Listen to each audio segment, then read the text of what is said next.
Lato już jest w pełni, a my wrócimy na chwilę do wydarzenia z połowy maja. Na ten dzień, jak miałem kilkanaście lat, czekało się prawie tak jak na pierwszą gwiazdkę Święta Bożego Narodzenia. Co roku do Warszawy jechaliśmy z Torunia, ale nie był to taki zwykły, zwyczajny przejazd, ponieważ wsiadaliśmy do Jelczy Ogórków, czyli uczestników zlotu zabytkowych autobusów. Do Ogórków wsiadaliśmy na którymś z przystanków w mieście i te autobusy robiły w Toruniu totalną furorę. W największym wydaniu do Warszawy jechaliśmy 3 Jelczami Ogórkami z Muzeum Komunikacji w Paterku pod Nakłem nad Notecią, prowadzonym przez pana Artura Lemańskiego. Nie była to jednak taka szybka podróż, ponieważ Jelcze nie mogły osiągnąć pełnej dopuszczalnej prędkości na drodze krajowej, więc jechaliśmy prawie 5 godzin, a trasa liczyła przecież zaledwie nieco ponad 200 km. Celem tej podróży był udział w zlocie zabytkowych autobusów, ale też obsługa konduktorska Nocy Muzeów. Zobaczmy więc, jak to wyglądało w tym roku.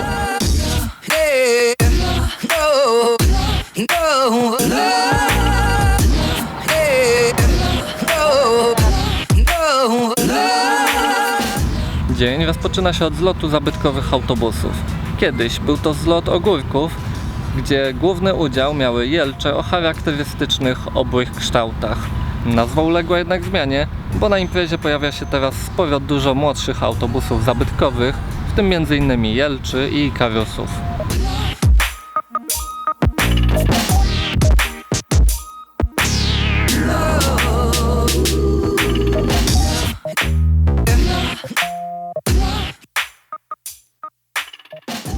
W tym roku w imprezie wzięło udział ponad 30 autobusów zabytkowych, marek Jelcz, San, Ikarus, Szoson, a nawet Autosan H921, którego coraz bardziej ubywa z polskich PKS-ów.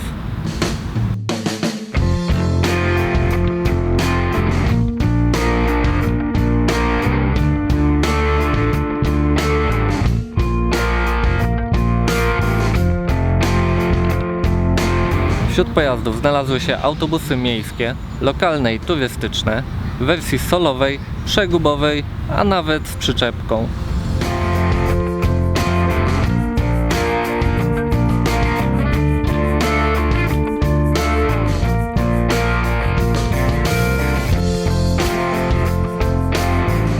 Autobusy wystawiono na placu Defilat, czyli w samym centrum Warszawy, tuż pod Pałacem Kultury i Nauki.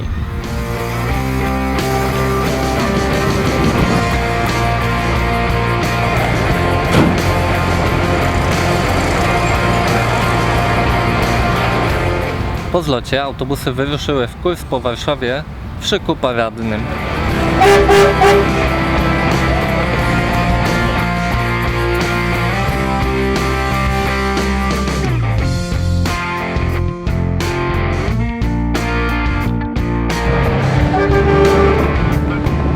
Na pokładzie Ogórka kabrioleta, którym jechałem, panowała niesamowita atmosfera. Pasażerowie pozdrawiali przechodniów, kierowców i pasażerów innych pojazdów.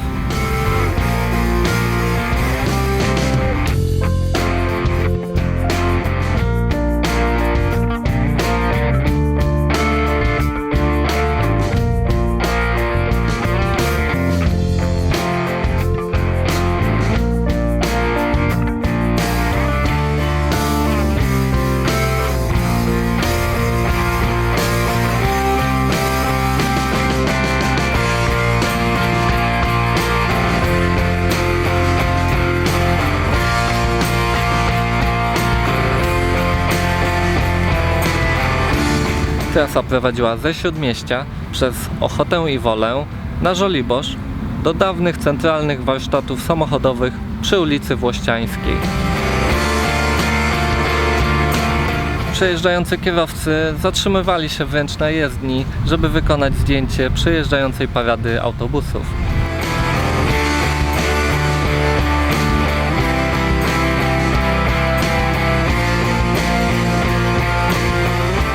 Przejechaliśmy m.in. przez Plac Konstytucji, Plac Narutowicza, trasą Prymasa Tysiąclecia, ale też obok Muzeum Powstania Warszawskiego, a także najnowszego wieżowca w stolicy, czyli Warsaw Spire.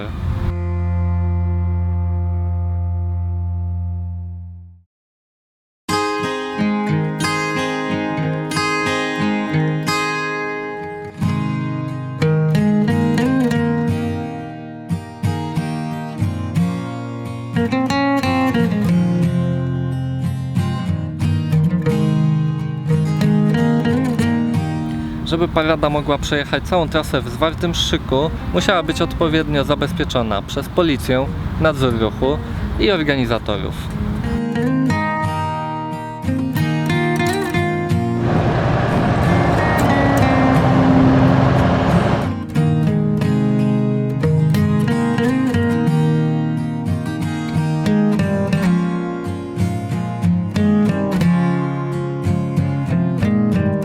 Uwaga, piesi, dopóki nie przejedzie kolumna autobusów, zakaz wstępu następny dla pieszych.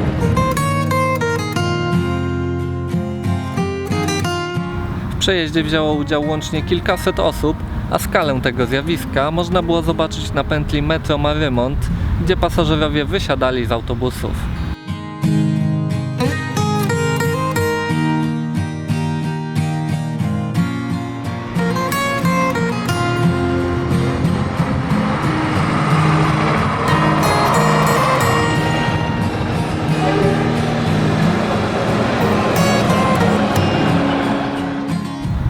Wieczorem autobusy ruszyły na trasy linii muzealnych w ramach Nocy Muzeów.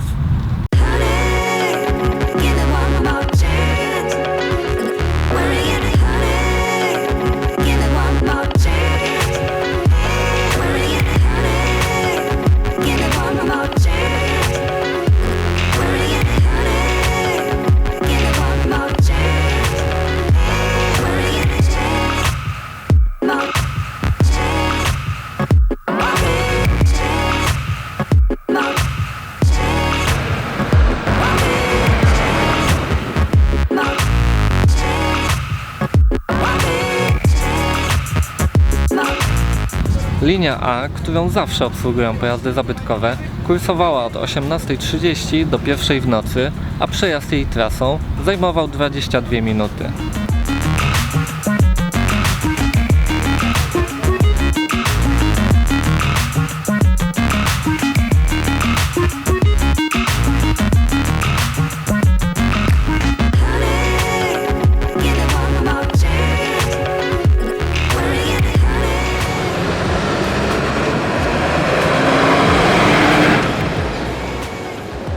Najstarsze pojazdy obsługiwały linię a na linii K pojawiły się młodsze zabytki, których czasy kursowania jeszcze jestem w stanie pamiętać.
Oczywiście największe zainteresowanie budziły jelcze ogórki, do których na placu Defilat ustawiały się bardzo długie kolejki.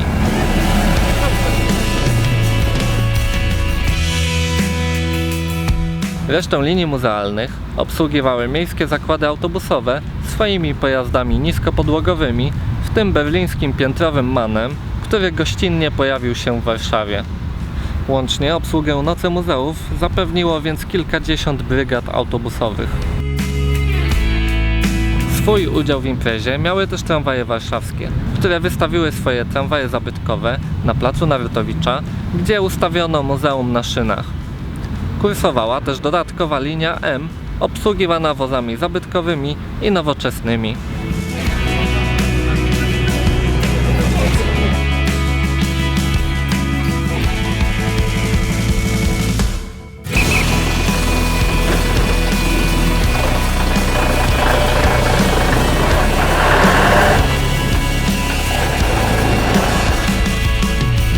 Oczywiście komunikacja zapewniana w trakcie Nocy Muzeów to tylko element całego tego wydarzenia, w którym łącznie wzięło udział ponad 250 placówek muzealnych.